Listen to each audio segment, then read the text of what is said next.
Olá, este é o blog Civil Imobiliário. Hoje, enorme satisfação em prosseguir com o nosso debate a respeito da Lei 13786 e novamente entrevistando o professor Garbo. Professor, muitíssimo obrigado novamente por estar aqui para nos conceder essa entrevista. Eu que fico agradecido e ter essa oportunidade de falar sobre direito imobiliário e a lei do distrato, né, que é uma lei hoje que está na pauta do dia dos civilistas e dos estudiosos de direito imobiliário. Né? Certamente. No último vídeo, a gente tratou a respeito do prazo de tolerância e dentre os pontos que nós escolhemos aqui, mais controversos, a lei também conferiu o direito de arrependimento. Assim, o instrumento particular de venda e compra na incorporação imobiliária, nos termos do 32, parágrafo 2º, sempre foi um contrato irretratável. A despeito de algumas decisões da súmula 1 do tribunal, mas é um contrato em que as partes não cabe o arrependimento, não cabe denúncia, né?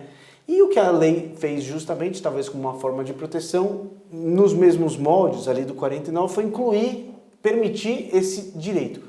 Como é que você vê essa alteração legislativa? Bom, isso você lembrou bem, Alexandre, como há uma declaração, tanto da lei de incorporação, como da lei do parcelamento do solo, sobre a irretratabilidade do contrato, do compromisso, nunca se admitiu ou não se pensava em admitir o direito daquele que assinou, o adquirente que assinou esse contrato, que ele pudesse exercer o direito de se arrepender ou de desistir. Né? Você sabe que há uma indefinição, uma certa imprecisão sobre a natureza desse direito do artigo 49 do Código de Defesa do Consumidor, se é desistência, arrependimento, ou o que seja. Mas nunca se pensou em aceitar isso nesse tipo de contrato. Certo. Então, nesse ponto, essa lei traz um aspecto positivo para o adquirente, porque ele comprando esse apartamento, uma unidade, no estande de vendas, e nós sabemos que o apelo, né, pelo consumo, nesses casos, é muito forte. Né? Muitas vezes até num coquetel, com bebidas alcoólicas. Exatamente. Né? Isso é aquilo que se chama de venda agressiva, né, dentro do direito do consumidor. É o que acontece muitas vezes. Né? Então ele tem agora a oportunidade, naqueles 7 dias, de dizer, não quero manter esse contrato e vou desistir. Né? Então esse foi um ponto positivo.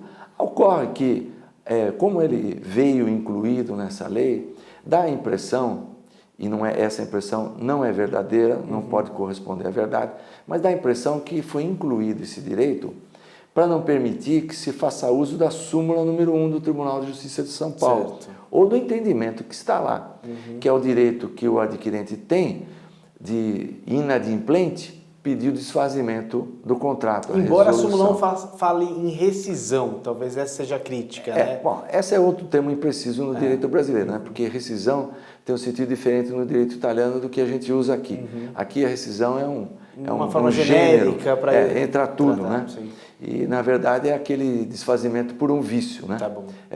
Nesse caso, acho que a lei usou bem a palavra rescisão. Tá. Acho que está correta. Mas o fato é que esse direito de arrependimento não pode significar a anulação da súmula número 1 do Tribunal de Justiça de São Paulo. Por quê? Porque o entendimento que está lá nessa súmula número 1 é o entendimento no sentido de que o adquirente não pode ficar preso indeterminadamente a um contrato que ele não pode mais cumprir. Perfeito. Então, o que acontece efetivamente? Eu me coloco a comprar um apartamento, ponho lá minhas economias, pago até um determinado momento, vou até onde eu pude ir, veio o desemprego, alguma coisa que afetou a minha capacidade de pagamento, agora eu não posso mais cumprir o contrato, sou inadimplente. Mas aí não seria hipótese de resolução por culpa do adquirente? Sim, mas quem tem a iniciativa? O adquirente. O adquirente ele pode propor uma ação. Não podemos extinguir o direito dele propor uma ação de resolução por impossibilidade de prosseguir naquele programa contratual. Então, mas dá a impressão de que ao colocar essa possibilidade de desistência, alguém está dizendo assim, se você não desistiu nos 7 dias, você não pode desistir nunca mais. Entendi.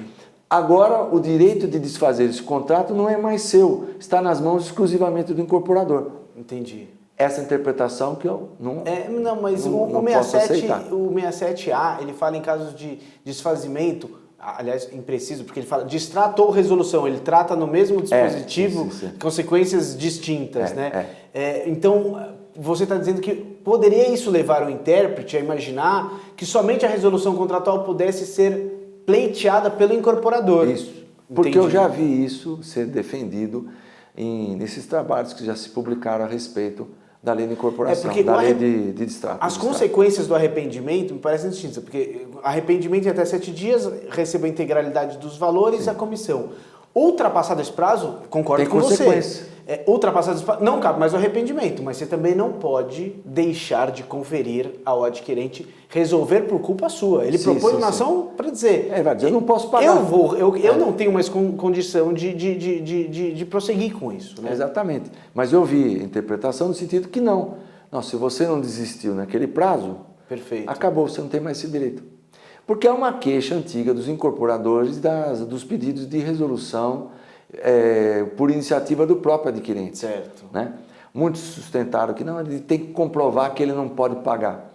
É uma prova que é difícil de se fazer, né? É de um fato negativo, eu não posso pagar. Quem tem que provar que ele pode cumprir e não quer cumprir seria o incorporador, né? Para manter o contrato. Falar, esse pedido dele é um pedido abusivo, porque ele pode cumprir e não quer cumprir, porque ele quer comprar outra unidade, um preço mais abaixo do que ele se comprometeu a me pagar. Eu concordo, esse abuso não se pode aceitar, mas não se pode igualmente inibir o adquirente de propor a demanda de resolução do contrato por culpa dele mesmo. Talvez nem propor ação de resolução, porque se existe uma cláusula resolutiva expressa, acho que ele deveria bater lá no incorporador e falar, olha, foi ultrapassado o prazo de arrependimento, não posso mais me arrepender, mas eu quero resolver por culpa minha. E aqui eu tenho aqui as consequências jurídicas que estão definidas, definidas está na lei. Aceitando aquilo e pode ser feito o desfeito do contrato. Mas agora, que é um ponto positivo da lei, dar ao adquirente o direito de depois, até 7 dias, né, de reflexão, que é o prazo 49 do Código de Defesa do Consumidor. Olha, pensei melhor e naquele momento eu fui, por impulso, levado a assinar. Agora não quero mais. Isso foi um benefício do adquirente. Professor, vou até além para dizer que, para mim, o prazo de arrependimento é curto. 7 dias deveria ser como na Europa, 14 dias, pelo menos. Porque muitas vezes... Para o imóvel, né? Muitas vezes você vai até o stand de vendas, pode até ter comprado por impulso, mas você quer seguir naquele imóvel. Só que quando você vai no banco, o banco diz, esse financiamento que você prometeu, você não vai conseguir. Então, eu estou de acordo. E mais do que isso também, eu acho que o arrependimento ele deveria ser num prazo maior e não depende dentro ou fora do estabelecimento. Porque a lei também fala isso, nos estandes de venda ou fora do estabelecimento. Poxa, mas se eu estou ali dentro da consultora, eu também acho que deveria ser conferido, né? Essa é a questão do próprio Código de Defesa do Consumidor, né? Sim, que até tem um projeto para mudar esse... Tem um PLS 681 que ele pretende ampliar realmente essas questões. Desembargador Garbi, muitíssimo obrigado por mais uma entrevista. Você tratou de forma muito clara a respeito desse novo direito conferido agora. O contrato, a gente pode dizer que antes ele era irretratável, agora ele tem um prazo de retratação, mas ultrapassado esse prazo... Eu acho que nada mudou. Mas só cabe a extinção por resolução, por culpa. Sim. Perfeito. Muitíssimo obrigado. Meus caros, esse foi o desembargador Garbi em mais uma entrevista para tratar da Lei 13786. Até a próxima.